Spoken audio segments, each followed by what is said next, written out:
8장 5절에서 13절 말씀입니다. 마태복음 8장 5절에서 13절 말씀 우리 다 함께 합독하시겠습니다. 예수께서 가버나움에 들어가시니 한 백부장이 나와 간구하여 이르되 주여 내 하인이 중풍병으로 집에 누워 몹시 괴로워하나이다. 이르시되 내가 가서 고쳐주리라. 백부장이 대답하여 이르되 주여 내 집에 들어오심을 나는 감당하지 못하겠사오니 다만 말씀으로만 하옵소서. 그러면 내 하인이 낫겠사옵나이다. 나도 남의 수하에 있는 사람이요 내 아래에도 군사가 있으니 이더러 가라 하면 가고 저더러 오라 하면 오고 내 종더러 이것을 하라 하면 하나이다.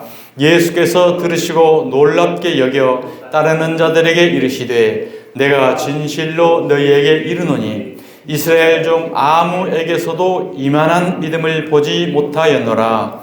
또 너희에게 이르노니 동서로부터 많은 사람이 이르러 아브라함과 이삭과 야곱과 함께 천국에 앉으려니와 그 나라의 본 자손들은 바깥 어두운 데 쫓겨나 거기서 울며 이를 갈게 되리라.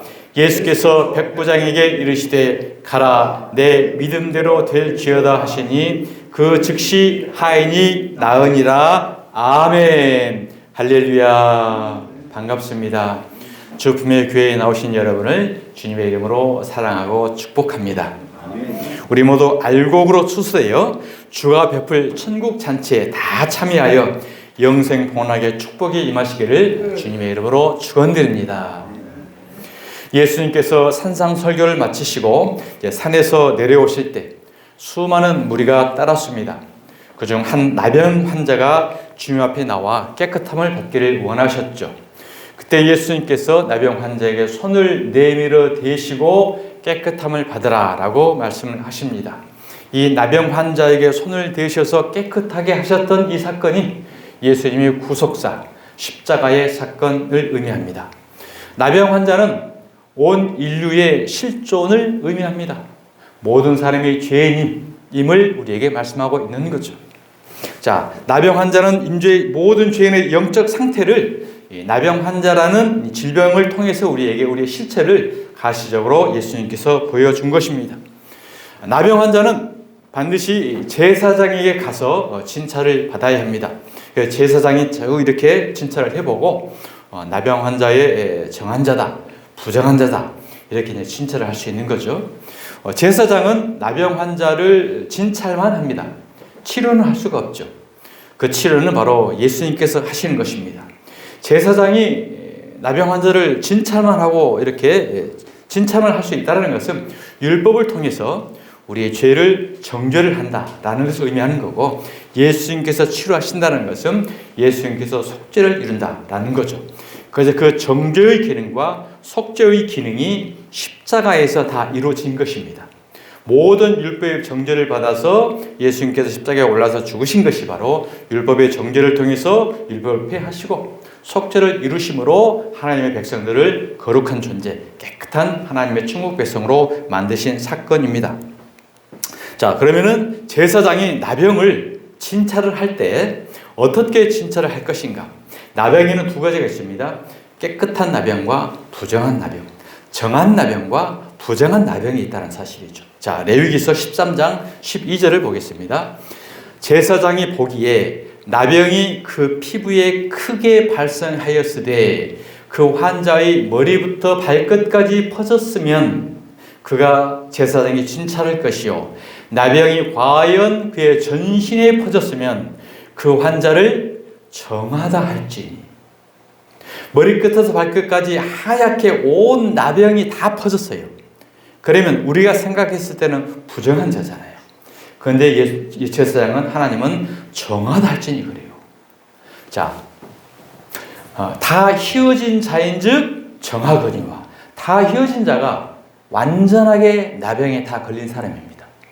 자, 14절 아무 때든지 그에게 생살이 보이면, 자, 완전하게 나병이 걸렸다가 낫기 시작할 때 뭐가 돋아나요? 생살이 돋아나죠. 우리가 몸이 많이 아팠다가 치료받고 꼬매고 나중에 이제 그 치료받을 때는 생살이 돋아나거든요. 자, 생살이 보이면 그는 어떤 자라고요? 부정한 즉. 제사장이 생살을 진찰하고 그를 부정하다 할지니 그 생살은 부정한 것인즉 이는 나병이다. 그렇습니다. 우리의 상식, 의학적 모든 이 세상의 지식과는 정반대인 것입니다.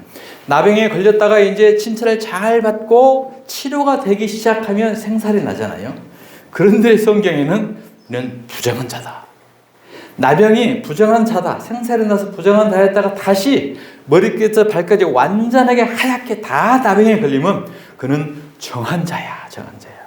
이것은 질병 상태를 그대로 우리에게 말씀하는 것이 아니고 나병이라는 이 환자, 질병을 통해서 영적 계시를 우리에게 비유로 설명하고 있는 것입니다. 그래서 우리는 머리끝부터 발끝까지 완전한 죄인입니다. 라고 고백하는 자를 하나님께서 예수님의 은혜를 입혀서 깨끗하게 정한 자로 만들어 주신다. 이 복음을 설명하기 위해서 나병을 등장시킨 거예요. 자, 그러면 완전하게 나병이 다 걸렸다가 생살이 돋아나면 다시 부정한다는 거예요. 완전하게 이와 같이 예수님의 치료를 해 주었는데 자기의 율법으로 열심히 뭔가를 이루어보려고 하는 이게 생살이에요.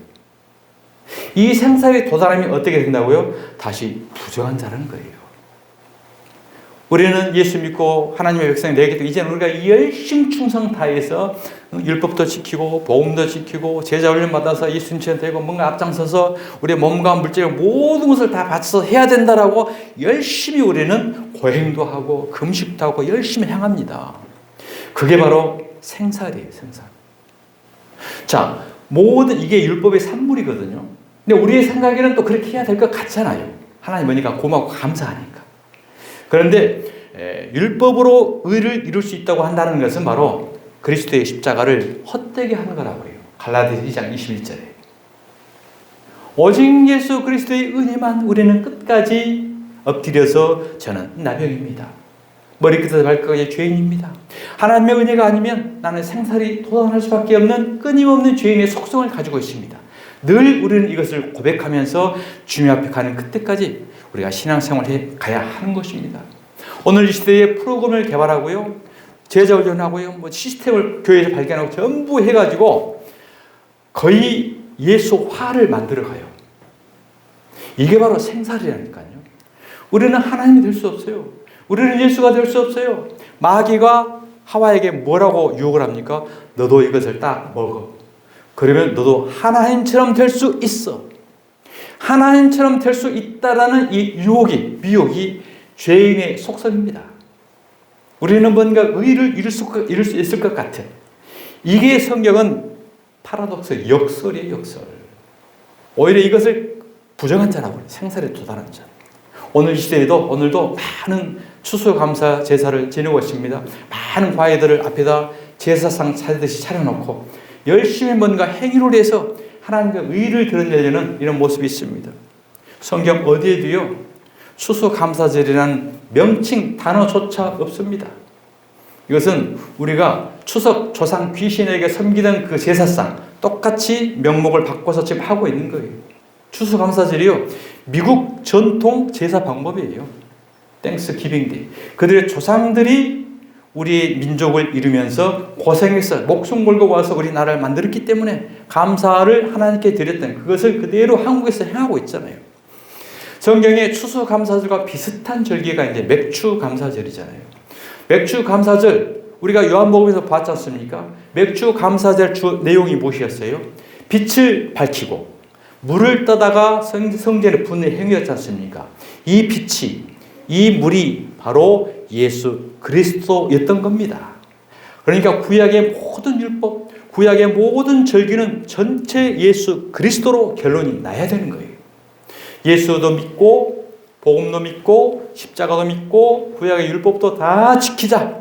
이게 바로 생살이 돋아나는 부정한 자인 것입니다. 그동안 우리는 지난날에 얼마나 열심을 냈던 이 생살이 돋아난 것, 이게 우리는 거룩한 줄로 믿었던 거예요. 그들이 누구였습니까? 유대시대의 유대인들이에요. 그들은 하나님의 말씀대로 율법대로 철저하게 생명 바쳐 지켰는데 오히려 그들이 부정한 자 되었고 마귀의 자식이 되었고 저주받을 자가 되었던 것입니다. 그래서 오직 말씀, 오직 은혜 가운데 나아가는 것이 우리의 생명인 줄 믿습니다. 나는 머리끝에서 발끝까지 나병이 전신에 퍼진 완전한 죄인입니다 라고 죄인임을 자백할 때 예수 그리스도와 함께 십자가에 올라가 깨끗하게 씻음받는 정한 자가 되는 것입니다. 이 정한 자를 하나님께서는 알곡으로 추수하여 천국 창고에 드리고 하나님의 천국 잔치에 함께 참여하는 영광 가운데 있다는 사실을 기억하시길 바랍니다. 이것이 추수의 진정한 영적인 비밀 의미인 겁니다. 자, 로마서 3장 23절을 보겠습니다. 모든 사람이 죄를 범하였음에 하나님의 영광이 이르지 못하더니 모든 사람이 완전한 나병에 걸려서 하나님의 영광이 이르지 못하였더니 그리스도 예수 안에 있는 속량으로 말미암아 하나님의 은혜로 값없이 은혜로가 뭐라고요? 값 없는 거예요. 그런데 우리는 하나님의 은혜로 구원받았기 때문에 그 값을 바쳐야 되는 걸 생각하고 있는 거예요. 그러면 그건 은혜가 아니고 품삯이에요. 그건 거래가 되는 거예요. 하나님과의. 그게 바로 우리가 생사를 드러내는 거예요. 그것을 성경은 부정한 자라고 부정한 자. 속량 은혜로 값없이 의롭다 하심을 얻은 자 되었느니라. 이와 같은 복음의 믿음의 구속사의 대전제를 나병 환자를 통해서 예수님께서 설명하신 이후에 오늘은 보면 예수님께서 가버나움이라는 곳으로 이제 들어갑니다. 자, 가버나움은 당시 로마 군대가 주둔하고 있고 세관이 있는 큰 성읍이었어요. 그래서 성경에서는 가버나움을 마태복음 9장 1절에 보면 예수의 본 동네라고도 이야기했고 마가복음 2장 1절에서는 예수의 집이 있는 곳이라고도 이야기를 했습니다. 이 정도로 불릴 정도로 예수님의 공생의 사역이 집중됐던 곳이 이제 가버나움입니다. 가버나움에서 예수님이 대부분 공생의 사역을 다 펼치셨죠. 이곳에서 마태, 베드로, 안드레, 야고보, 요한이 예수님의 제자로 부름을 받습니다. 그리고 예수님께서 가장 많은 기적을 베푸신 곳이기도 합니다. 가버나움이라는 뜻은 위로의 마을이라는 뜻입니다. 자, 로마의 군대가 주둔하고 있고 세금을 거두는 세관이 있는 가버나움에서 백부장의 하인 중풍병, 열병으로 누워있는 베드로의 장모, 죽은 야이로의 딸을 소생시키고 오른손이 마른 사람을 치유하고 고간의 아들을 낫게 하는 등 이외에도 수많은 기적을 행하시면서 예수님이 그 지역에서 위로를 베풀어 주신 것입니다. 그런데도 불구하고 이런 놀라운 기적과 교훈에도 불구하고 가버나움 사람들은 회개를 하지 않아요. 그래서 오늘 이 시대에도 많은 기적과 표적과 교훈과 이러한 것들로는 사람이 돌아오지 않는다는 것을 가버나움을 통해서 우리에게 보여주고 있는 것입니다. 자, 마태복음 11장 23절 한번 보겠습니다. 가버나움아, 내가 하늘에까지 높아지겠느냐? 왜 그들이 높아졌겠어요? 그 로마의 총독부가 거의 다 있고 군사 기지가 있고 세관이 거의 다 있고 그러니까 굉장히 부유한 집안이죠. 어떻게 보면 오늘의 이 시대의 서울 같은 그런 곳이죠. 그러니까 그들이 교만해진 거예요. 굳이 누구 의지하지 아니해도 로마와 손을 잡고 그들의 힘을 입어서 당당하게 살아가시는 거기 때문에 교만해진 겁니다. 내가 하늘에까지 높아지겠느냐? 바로 바벨탑을 쌓는 거예요. 바벨탑. 인간의 의를 이뤄서 기적과 표적과 교훈, 신비 이런 모든 인간적 의 행위들을 이뤄서 바벨탑을 계속 쌓아가는 하늘까지 높아지겠느냐? 음부에까지 낮아지리라. 내게 행한 모든 권능을 소돔에서 행하였더라면 그 성이 오늘까지 있었으리라. 내가 너에게 이르노니 심판날에 소돔 땅이 너보다 견디기 쉬우리라 하시니라. 그렇습니다. 이토록 완악했던 그 마을이 가버나움이었던 거예요. 그래서 가장 완악했던, 가장 교만하고 높아지려 했던 그 마을에서 예수님께서는 위로의 마을, 가장 위로를, 기적을 많이 베풀어 주셨는데 영적 위로로 받아들이지 못하고 그들은 육적 현상, 가시적인 그 육적인 일로만 그들은 여겼던 거죠. 예수를 주로 여기지 않고 한낱 선지자로서 그냥 표적과 기적을 베풀어주고 나의 육체의 질병, 육체의 문제만 해결해주는 해결사 정도, 그 정도로만 그들은 예수님을 알아먹었다는 거예요. 그런데 백부장은 어떻습니까? 바로 예수님을 이방인인데도 불구하고 주라고 고백했다는 사실이에요. 이스라엘에서 어느 누구도 예수 그리스도를 당시에 주라고 인정한 자들이 없어요. 제자들조차도 주로 고백하지 않았어요. 그런데 이 로마의 군대 장관 백부장이 예수를 주로 알고 그 앞에 엎드려서 간구했다라고 오늘 성경 이야기를 합니다. 이 모습을 보고 예수님이 깜짝 놀라신 거예요. 자, 백부장이 누굽니까? 백부장 로마 군인 100명으로 이루어진 중대장급에 해당되는 계급입니다. 로마의 군단의 실질적인 중추 뼈대입니다. 백부장은 임기 제한이 없고요. 죽을 때까지 그 임기가 보장됩니다. 일반 병사와 10배 이상의 급료 차이가 있고 사택도 주어지게 되고 전투에서 사용하는 전차와 무기 등을 본인이 마음대로 사용할 수 있는 전시 작전권도 있습니다. 대한민국 전시 작전권은 우리나라에 없죠. 미국에 있어요. 그런데 이 백부장에게 로마의 군대에서 전시 작전까지 상황 판단해서 사용할 수 있는 그 정도에 줬다고 한다면 로마의 국가에 절대 권력을 부여해 줬다는 거예요. 전투 시에는 가장 최전선에서 싸우는 군단의 핵심을 이루는 형성이기 때문에 로마 사회에서 백부장은 굉장히 높은 사회적 지위와 명성을 얻으며 그에 따른 권한이 부여된 사람입니다. 그 위에 천부장이라는 사람이 있어요. 1000명을 부하를 거느린 사람. 그런 사람들은 로마의 그 귀족 출신들이 다 정치와 결탁을 해서 자리를 차지하고 있었던 거예요. 그러니까 대부분 그 명예직이죠. 그렇기 때문에 실질적 막강한 권한은 백부장에게 오히려 더 있었다는 것입니다. 그런 로마 군대의 백부장이 예수님 앞에 엎드린 것입니다. 세계를 정복한 로마 군주 정권의 높은 사회적 지위와 명성을 지닌 백부장이 지금 이스라엘의 아주 초라한 한 청년 앞에 엎드려 간구하고 있는 것입니다. 당시 시대 상황은 이스라엘이 로마의 식민지가 된 상태입니다. 로마 군인과 이스라엘 관계는 마치 우리나라의 일제 식민 치하의 관계와 같습니다. 그래서 늘 반목과 대립의 관계였던 거죠. 그런데 백부장은 자신의 질병도 아닌 자신의 하인의 중풍병 때문에 예수님 앞에 나와 간구하고 있습니다. 주여, 저의 하인이 병들어 몹시 괴로워합니다.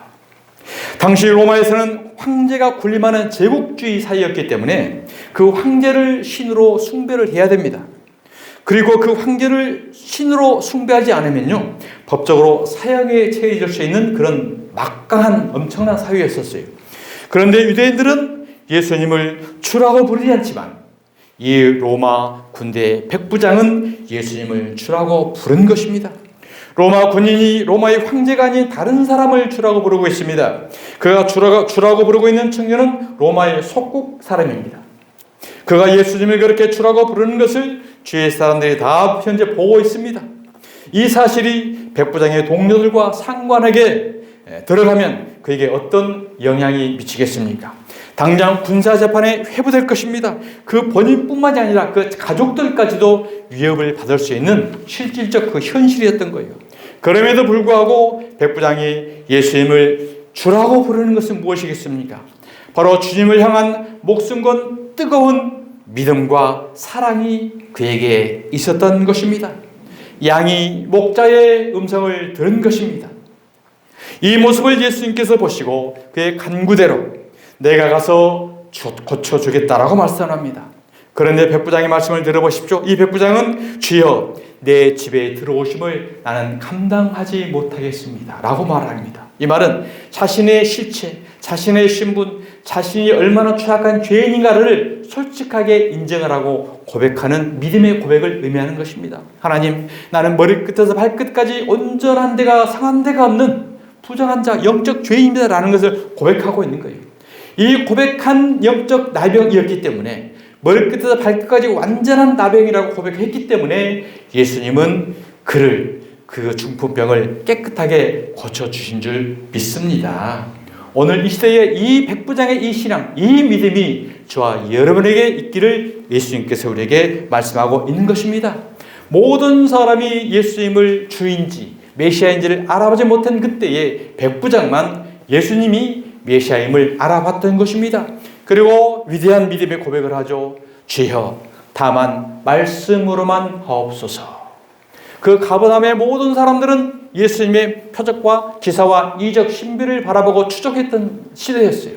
그런데 그 지역에서 오히려 이방인이, 백부장이 그런 것 저는 원하지 않습니다. 오셔서 이렇게 안수해주고 이거 원하지 않습니다. 저는 주님의 말씀만 필요합니다.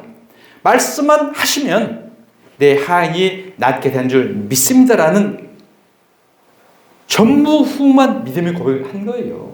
구약 시대에도 그런 믿음의 고백이 없었습니다. 신약 시대에도 그런 믿음의 고백이 없었습니다. 어쩌면 오늘 이 시대에도 이런 믿음의 고백을 할 수 있는 사람이 드물 것입니다. 우리는 표적과 기사와 이적, 표적 나타나는 데 있으면 어디든지 다 추정하고 다니고 쫓아다니고 했었던 거죠. 그런 현실 상황에 아니에요. 오시는 것 자체만으로는 저는 감당치 못하겠습니다. 말씀만 해주세요. 그러면 그 말씀의 권능과 권위를 저는 믿습니다라는 위대한 고백을 했던 것입니다. 마태복음 8장 8절입니다. 백부장이 대답하여 이르되 주여 내 집에 들어오심을 나는 감당하지 못하겠사오니 다만 말씀으로만 하옵소서. 그러면 내 하인이 낫겠사옵나이다. 나도 남의 수하에 있는 사람이요 내 아래에도 군사가 있으니 이더러 가라 하면 가고 저리면 오라 하면 오고 내 종도로 이것을 하라 하면 하나이다. 자신의 백부장 그 군인의 그 경험을 통해서 예수 그리스도의 말씀 절대 권위를 인정하고 고백한 것입니다. 제 집에 오심을 감당할 수가 없다는 것은 예수님 앞에 자신이 어떤 죄인인지를 안 것입니다. 수많은 표적과 능력을 베풀고 있는 가버나움에서 말씀만 하시면 고칠 수 있는 분으로 믿었던 것입니다. 말씀으로 천지를 창조하신 하나님이신 예수님을 백부장은 알아본 것입니다. 요한복음 1장 1절입니다. 대초에 말씀이 계시니라. 이 말씀이 하나님과 함께 계셨으니 이 말씀은 곧 하나님이시니라. 대초에 하나님의 말씀으로 천지를 창조하셨죠. 그런데 이 말씀이 누구라고요? 곧 하나님이시라는 것입니다. 하나님. 그가 말씀이 대초에 하나님과 함께 계셨고 만물이 그로 말씀으로 말미암아 지음되었으니 지은 것이 하나도 그가 말씀이 없이는 된 것이 없느니라. 말씀, 오직 말씀을 지금 설명하고 있는 것입니다. 자, 그렇다고 한다면 그가 말씀이신 하나님이 누구인가? 요한복음 1장 14절 말씀입니다. 말씀이 육신이 되어 우리 가운데 거하심에. 그래요. 말씀이 하나님이라고 그랬죠. 말씀이 하나님이 천지를 창조하셨다고 그랬죠. 그런데 그 말씀이 어떻게 되었습니까? 육신이 되어서 우리 가운데 오셨다는 거예요. 그래서 우리가 그의 영광을 보니 아버지의 독생자의 영광이요 은혜와 진리가 충만하더라. 이 백부장이 그의 영광을 본 것입니다. 사랑하는 성도 여러분, 저와 여러분에게도 영적 눈에 비늘이 벗겨지고 수건이 벗겨져서 말씀 가운데 그의 영광을 볼 수 있는 저와 여러분이 되시기를 주님의 이름으로 축원드립니다. 예수님께서 백부장의 이만한 믿음은 보지 못했다라고 칭찬을 하고 계시는 것입니다. 자, 마태복음 8장 10절 한번 보겠습니다. 예수께서 들으시고 놀랍게 여겨 따르는 자들에게 이르시되 내가 진실로 너희에게 이르노니 내가 진실을 너희에게 말한다 라는 거예요. 내가 진실을 너희에게 이제 말하는데 이스라엘 중 아무에게서도 이만한 믿음을 보지 못하였노라. 왜? 백부장만이 예수님을 주로 보았고 메시아로 보았고 하나님으로 보았고 말씀의 실체를 본 것입니다. 자, 그럼 이방인이 백부장에게는 어떻게 해서 이런 믿음이 나오게 되었을까요? 이스라엘 중에도 없는 이런 믿음, 그것은 백부장의 능력이 아닙니다. 만물이 주에게서 나오고 주로 말미암기에 주님께서 이런 백부장의 믿음을 주셨던 것입니다. 로마서 11장 36절입니다. 이는 만물이 주에게서 나오고 주로 말미암고 주에게로 돌아감이라. 그에게 영광이 세세에 있을지어다. 아멘. 오늘 이 로마서 11장 36절이 우리 인생에게 주어지는 세 가지의 3대 질문입니다. 주께서 우리는 어디에서 나왔습니까? 그 해답이 주에게서 나오고 우리는 무엇을 위해 살고 무엇을 위하여 살아가야 하나요? 주로 말미암는 살아간다는 거죠. 웨스트민스터 소요리 문답 제1문에 보면 사람이 제1 되는 목적은 하나님을 영화롭게 하고 그를 영원토록 즐거워하는 것이 이 인간의 사람의 궁극적 목적이라고 말합니다.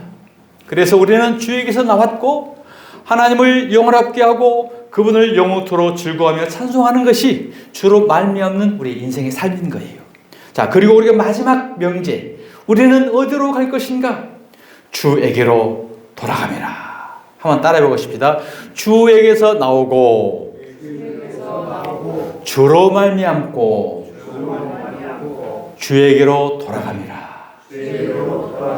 이 세 가지 질문이 우리 인생의 세 가지 명제예요. 명제. 이것을 깨닫는 자가 진정한 가치 있는 최고의 인생을 살아가는 하나님의 백성인 줄 믿습니다. 우리가 어디에서 나온지도 몰라요. 부모에서 나왔겠지, 조상 대대로 나왔겠지. 그리고 이 땅에서 잘 먹고 잘 사고 명예 부귀 영화를 누리다가 이 세상을 띵가띵가 놀다가 죽으면 끝이지. 죽어봐야 알지 천국에 있는지 지옥에 없는지. 이건 가장 불행한 인생인 거예요. 짐승만 또 못한 인생인 거예요. 왜요? 짐승은 지옥을 안 가거든요. 그런데 인생은 하나님을 모르고 이 세상을 살다가 죽으면 지옥을 가잖아요. 지옥을. 예수를 아는 사람만, 예수를 믿는 사람만 천국을 가거든요. 그렇기 때문에 지옥 가는 짐승보다도 못한 인생이 누구예요? 예수를 믿지 않는 사람이 되는 거예요.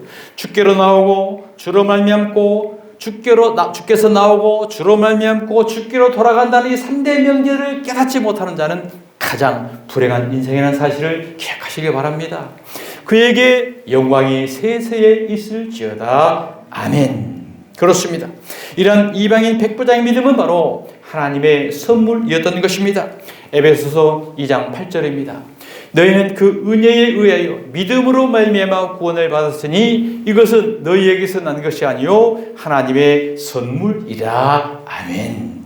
백부장에게만 이런 믿음의 선물 주신 것이 아니라 오늘 저와 여러분에게도 이러한 은혜의 믿음의 선물을 하나님께서 주신 줄 믿습니다.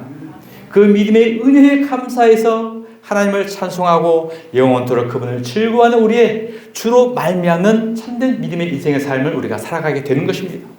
행위에서 난 것이 아니라고 하잖아요. 그래서 이 행위를 뭔가 하려고 하는 것이 바로 나병 환자의 생살이 돋아나는 거예요. 이와 같이 은혜로 믿음으로 믿음을 선물 주었는데 이 믿음의 은혜에 감사해서 하나님을 영광하고 찬송되는 삶을 나가야 되는데 자신의 의를 쌓아요. 에큐메니칼, 기독교가 뭉치자, 기독교가 힘을 합치자, 세상에 뭔가 기독교의 힘을 보여주자. 이게 바로 기독교의 힘은 생사를 계속 지금 돋게 하는 거예요. 돋게. 그게 바로 부정한 자라고 했잖아요. 부정한 자라고. 목사의 제자를 만들고요, 목사의 종을 만들고요, 교회를 아방궁을 만들고요, 궁궐을 만들고요. 이게 전부 하나님이 구속해 놨는데 다시 성사를 돋게 하고 부정한 자를 만들고 멸망의 폭으로 지금 계속 끌고 가는 이 짓을 우리가 지금 하고 있다는 거예요. 왜요? 감각이 없으니까. 감각이 없는 나병 환자이기 때문에. 행위에서 난 것이 아니라 이는 누구든지 자랑하지 못하게 하리라. 이 모든 지금 자랑이 뭐예요? 우리 교세가 얼마나 크고 우리 교인이 얼마나 많고 모든 세상 이것은 오히려 자랑하고 있잖아요. 자랑하고 있잖아요. 누가 있어요? 오직 하나님의 은혜로 값없이 베풀어 주었는데 그 은혜에 감사해서 하나님께만 우리는 영광을 돌려야 되는데 인본주의, 사람의 영광으로 다 둔갑시키고 바꿔버려요. 그리고 어마어마한 부와 재산이 늘어나니까 이걸 누굴 못 주잖아요. 자식이 대물림하고 이걸 분쟁하자고 지금 다투고 싸우고 있고 이게 하나님의 나라입니까? 마귀의 나라지. 진짜 우리는 영적 분별 깨달아야 되는 겁니다. 오늘 보면은 예수님께서 이방인 백부장의 믿음을 통하여 행위를 자랑하고 있는 바리새인들, 오늘 이 시대의 거짓 선지자들 그들을 향하여 책망하고 있는 말씀인 것입니다. 로마서 8장 11절 말씀입니다. 마태복음 8장 11절 말씀입니다. 또 너희에게 이르시되 동서로부터 많은 사람이 이르러 아브라함과 이삭과 야곱과 함께 천국에 앉으려니와. 동서로부터 많은 사람, 이들이 바로 이방인들입니다. 이방인들은 저와 여러분이 오직 예수만, 하나님만을 영광 돌리고 믿음으로 엎드려 나가는 자들. 그런데 그날의 본 자손들은 그들이 누굽니까? 유대인들이잖아요. 행위로, 의로 생사를 돋게 해서 하나님처럼 되려고 하는 이런 자들은 바깥 어두운 데 쫓겨나 거기서 울며 이를 갈리라. 심지어 예수님은 아브라함의 자손이라고 하는 그들을 향하여 너희는 너희 아비는 마귀야, 너희들은 마귀의 자식이라고까지 아주 어마어마한 질책을 하고 계시는 것입니다. 요한복음 8장 43절입니다. 어찌하여 내 말을 깨닫지 못하느냐? 이는 내 말을 들을 줄 알지 못함이로다. 귀가 막히면은요, 들을 줄 모릅니다. 마귀에게 씌이면 영적 마비가 되면 깨닫지 못합니다. 이걸 지금 이야기하는 거예요. 영적으로 말하는 거죠. 너희는 너희 아비 마귀에게서 났으니 너희 아비의 욕심대로 너희도 행하고자 하느냐. 마귀의 욕심대로 지금 보이지 않습니까? 모든 욕심이 전제되어 있기 때문에 모든 이 사태 뭉치고 대결하고 투쟁하고 싸우고 갈라지고 다 이 마귀의 욕심에서 나오는 거잖아요. 그는 처음부터 살인한 자요 진리가 그 속에 없으므로 진리에 서지 못하고 거짓을 말할 때마다 제 것으로 말하나니 이는 그가 거짓말쟁이요 거짓의 아비가 되었습니다. 내가 진리를 말함으로 너희가 나를 믿지 아니한다. 그렇습니다. 정반대예요. 진리를 말하기 때문에 안 믿는다는 거죠. 그럼 뭘 이야기해야 돼요? 표적과 신비와 기적과 인본주의와 세상 철학 이런 것들을 막 전하면요 얼마나 은혜 받고 할렐루야하고 사람이 몰려들어요. 진리를 말하면 떠나갑니다. 진리를 말함으로 믿지 않은 오늘 이 시대가 바로 됐다는 사실이요. 진리가 무엇입니까? 나는 길이요 진리요 오직 예수 그리스도, 오직 생명, 오직 은혜, 오직 십자가 복음만이 진리인 거예요. 이것만 전하면 다른 자가 적고 세속적인 것, 생살이 돋게 해야 아무튼 사람들이 많이 모입니다. 생살. 그게 바로 나병의 부정한 자가 되는 거예요. 사랑하는 주변의 성도 여러분, 이제 말씀을 마칠게요. 마지막 때에는요 반드시 하나님께서 양과 염소를 구분하는 심판을 하십니다. 양의인 알곡들 그 고백을 한번 보시겠습니까? 내 아버지께 복받을 자들이여 나와 창세로부터 너희를 위하여 예비된 나라를 상속받으라. 이 양, 이 알곡 의인으로 거듭나는 저와 여러분 되시기를 주님의 이름으로 축복합니다. 마태복음 25장 35절을 보겠습니다. 내가 줄일 때에 너희가 먹을 것을 주었고 목마를 때에 마시게 하였고 나그네 되었을 때에 영접하였고 헐벗을 때에 옷을 입혔고 병들었을 때에 돌봤고 옥에 갇혔을 때에 와서 보았느냐. 자, 여기에서 줄일 때 뒤로 잠시만요. 줄일 때라는 것은 줄일 때 먹을 것을 주었고 이것은 우리 육신적으로는 배고픈 사람에게 밥 주는 게 빵 주는 게 맞아요. 그러나 이것을 영적으로 깊이 보면 생명의 진리의 떡 예수님의 살과 피, 생명의 양식을 주라는 거예요. 생명의 양식을. 세상의 인본주의인 거, 기복적인 거, 세상의 껍데기 이걸 주지 말고 하나님의 생명의 말씀을 주고 그 다음에 목마를 때 마시게 하였고 이 목마른 건 물인데 이것은 예수님의 생수의 말씀이잖아요. 복음의 진리의 생수. 다 영적인 말씀이고 이 생수가 누가? 예수님이죠. 복음의 진리. 나그네 되었을 때에 그를 영접하였고 나그네라는 것은 애굽에 있다가 홍해를 건너서 출애굽에서 광야에 나온 거예요. 광야의 나그네. 이제 마귀의 사단의 바울 왕의 그 마귀에 있던 종속되어 있던 하나님의 백성들이 이제 생명의 진리를 찾아서 광야에 나온 이 나그네를 영접하고 헐벗을 때에 옷을 입혔고 이제 애굽에서 입었던 과거의 쓰레기, 죄악된 옷, 거짓된 옷을 다 벗어버렸어요. 그리고 무슨 옷을 입어야 돼요? 복음의 옷. 예수 그리스도의 옷을 입혀주다는 거예요. 복음의 옷을 입혔고 병들었을 때 돌아봤고 이 병은 바로 육체의 질병이지만 영적으로는 영적 죄악의 질병. 이걸 의미하는 거예요. 죄악을 통한 현상의 질병이기 때문에 이 죄악의 나병의 질병 이런 것을 돌아봤고 옥에 갇혔을 때에 와서 보았느니라. 율법으로 꽁꽁 묶인 옥에 갇힌 우리를 돌아보는 거. 이 전체를 뭐예요? 바로 오직 예수의 복음을 증거하는 것. 이것을 우리에게 이야기한다는 거죠. 37절. 이에 의인들이 대답하여 이르되 주여 우리가 어느 때에 주께서 줄이신 것을 보고 음식을 대접했으며 목마르신 것을 보고 마시게 하였나이까? 안 했다는 거예요. 안 했다는 거예요. 의인의 말은 왜? 자기가 한 게 아니니까. 나를 통해서 내 안에 성령님이 나를 통해서 하신 거기 때문에 자기는 언제 한 줄 몰라요. 기억이 없어요. 어느 때에 나그네 되신 것을 보고 영접하였으며 헐벗으신 것을 보고 옷 입혔나이까? 어느 때에 병드신 것이나 옥에 갇히신 것을 보고 가서 배웠나이까 하리니. 이와 같이 의인은 양들은 하나님의 백성들은 자신의 자신의 업적을 이 세상에 내어놓지 않습니다. 그런데 열심히 해놓고도 내가 어느 때에 있습니까?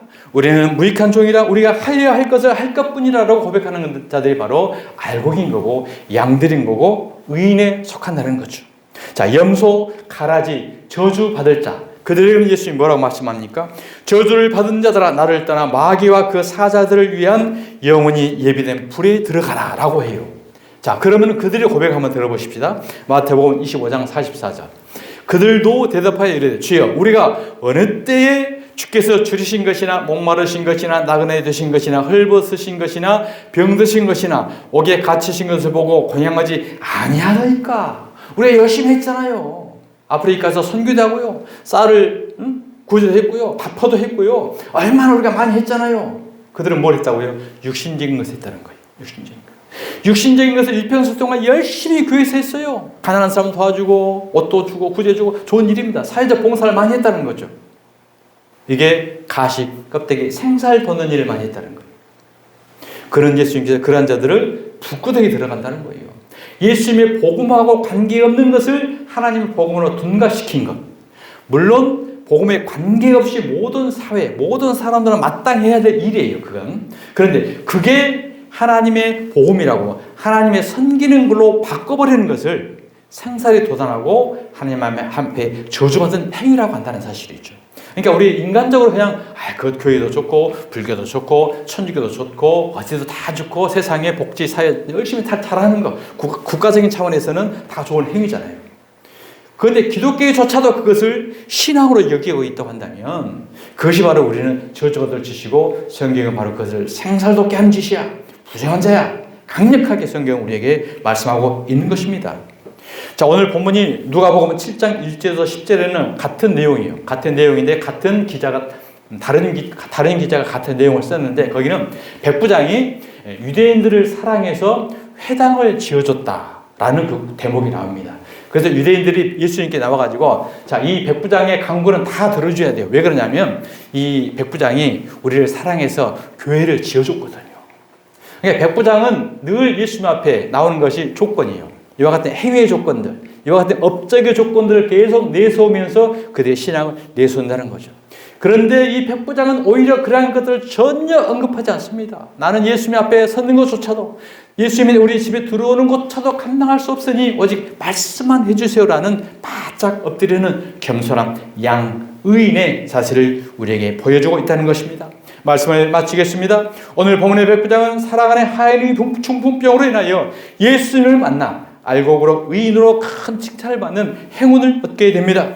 우리의 삶 가운데 때로는 예기치 못한 고통스러운 삶이 있을 수 있습니다. 사랑하는 아내가, 사랑하는 가족이 또한 우리의 삶 가운데 예기치 못한 고통, 어려움, 질병들 때문에 우리는 눈물 지을 때가 많이 있습니다. 사랑하는 여러분, 그러나 그때가 우리는 하나님을 만날 때이고 하나님의 은혜와 사랑을 손길을 경험할 수 있는 은혜의 순간이라는 사실을 기억하시길 바랍니다. 사랑하는 이의 질병을 통하여 우리 하나님께서는 때로는 우리를 하나님의 알고 하나님의 의인으로 만들어 가시려고 막대기와 지팡이로 저와 여러분을 이끌어 가십니다. 막대기는 징계의 지팡이인 거고요. 지팡이는 위로의 은혜의 사랑으로 우리를 이끌어 가시는 겁니다. 우리에게 먹은 대로 마음대로 다 이루어지고요. 우리가 바라는 대로 다 이루어지고요.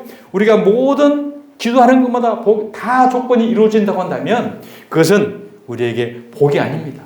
그것은 오히려 우리에게 저주가 될 수가 있어요. 자, 로마서 1장 24절입니다.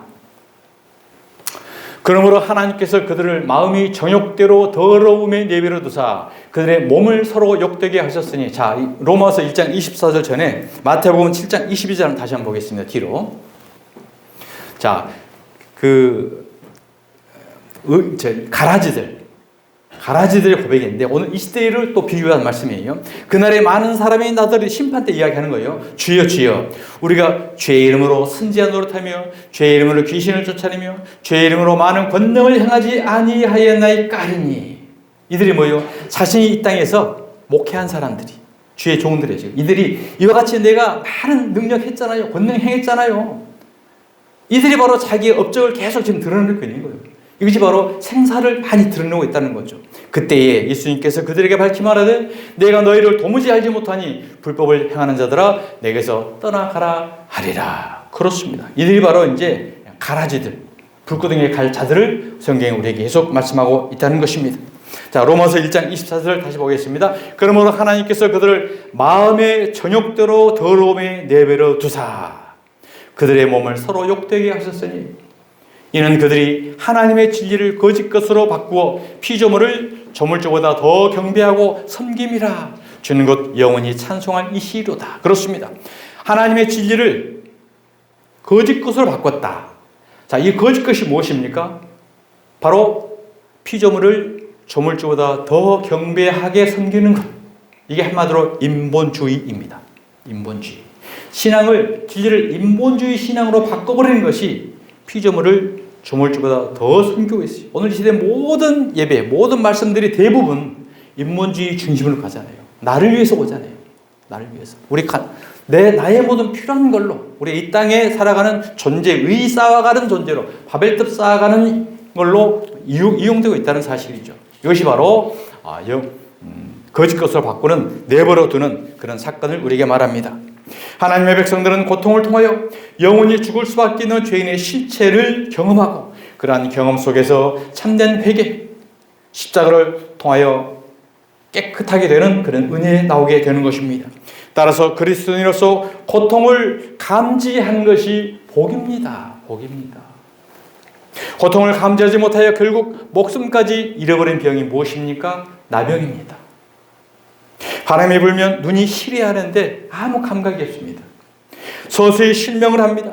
손가락이 압력을 감지하지 못해서 손가락에 부러질 때까지 힘을 가하다가 결국 손가락을 모두 잃기도 합니다. 뜨거운 것을 만져도 고통이 느껴지지 않기 때문에 수시로 화상을 입습니다. 마찬가지로 이와 같이 우리 인생의 고통을 감지하지 못한다는 것은 그만큼 우리에게 위험한 것이라는 사실이죠. 신앙이라는 것은 하나님의 능력을 이용하여 자기의 뜻을 성취하려는 것이 아니라 도리어 자신의 뜻을 버리고 하나님의 거룩하신 뜻을 나를 통하여 이 땅에서 이루어가는 것이 진정한 기독교의 신앙입니다. 우리가 자신을 부인하고 하나님의 자녀로 성숙되어지는 데 필요한 것은 사람의 교훈과 표적과 기사와 신비가 아니라 여호와의 입에서 나오는 모든 말씀입니다. 이스라엘 중 아무에게서도 이만한 믿음을 보지 못하였노라고 예수님께서 칭찬한 백부장의 믿음의 고백입니다. 다만 주여 다만 말씀으로만 하옵소서. 아멘. 기도하겠습니다. 하나님 아버지 감사합니다. 예수님께서 칭찬하신 이 백부장의 믿음, 주여 다만 말씀으로만 하옵소서.